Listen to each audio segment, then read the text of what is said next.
আমাদেরকে জানতে হবে। আল্লাহকে জানো, আল্লাহ তৈরি করা মাখলুকাতকে, তার সৃষ্টি করা মাখলুকাত সম্বন্ধে তুমি জানলে তুমি বেশি হকদার।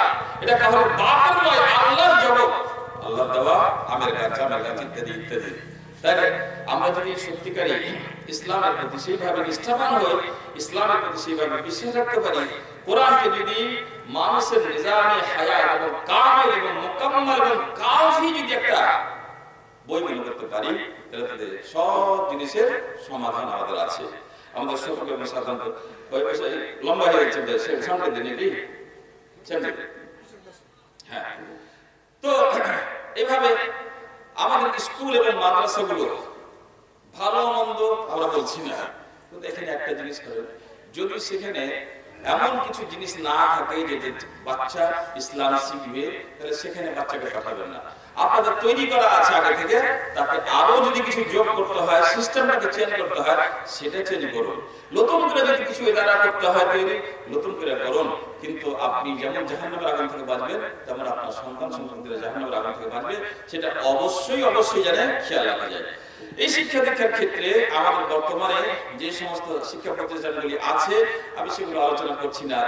মাদ্রাসার নামে, নিজামিয়া মাদ্রাসার নামে, সরকারি মাদ্রাসার নামে, মিশন টাইপের প্রাইভেট স্কুলের নামে বিভিন্ন জিনিস আছে, অনেক আলোচনা ছিল, কিন্তু যাই হোক আপনারা অনেকক্ষণ থেকে তাকরীর মাহফিল শুনছেন।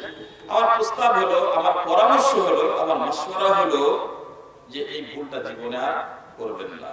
আপনার ভাই, আপনার বোন, আপনার ফুফু, আপনার খালা, আপনার বেটি, আপনার সন্তান, তাকে মুনাসিব তালিম, উপযুক্ত শিক্ষা ব্যবস্থা করে দেওয়া এটা আপনার একান্ত দায়িত্ব। এই দায়িত্ব যদি আপনি গাফলাতি করেন, অবহেলা করেন, তাহলে আপনার অনেক নেকি কিন্তু সেই দিন নষ্ট হয়ে যাবে হাতে ধরে। আপনি হজ করেছেন, উমরা করেছেন, সবকিছু করেছেন, কিন্তু বেটা বেটির দিকে একবারও ঘুরে থাকার নেই, তাহলে আপনার হজের নেকি, উমরার নেকি, সব নেকি আল্লাহ তাআলা কেড়ে নিয়ে আপনার সন্তানকে দিয়ে দিবে। আপনি পুণ্যের অভাবে, নেকির অভাবে আপনাকে জাহান্নামে চলে যেতে হবে।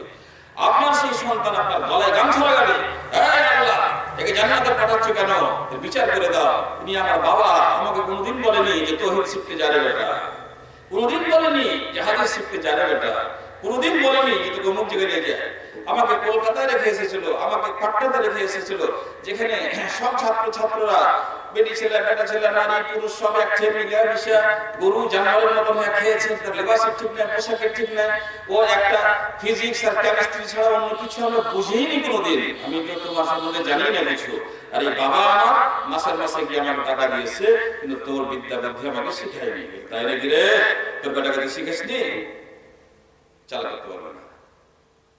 তোর বেটা যে বিচার দিয়েছে, কি বিচার করবো, কি বিচার করবেন হুজুর, আমার কাছে আর কিছু নাই, তোর নেগেটিভ দে, তোর নেগেটিভ দে, তোর নেগেটিভ দিয়া তোর সন্তানকে দিয়ে দেওয়া হবে।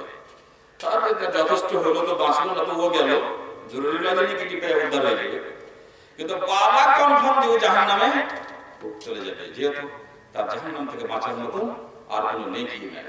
তাহলে তালিম ইলম করে যে হই হাল্লা চারিদিকে চিৎকার চেঁচামেচি, সেই হাল্লা হই হাল্লাতে ভুলে যাবেন না যে আমি কোন দিকে যাব। আপনাকে মুসলিম হিসেবে সবসময় চেতন থাকতে হবে, সবসময় সতর্ক এবং সাবধান থাকতে হবে যে আমি কোন তালিম নিব এবং কোন তালিম নিব।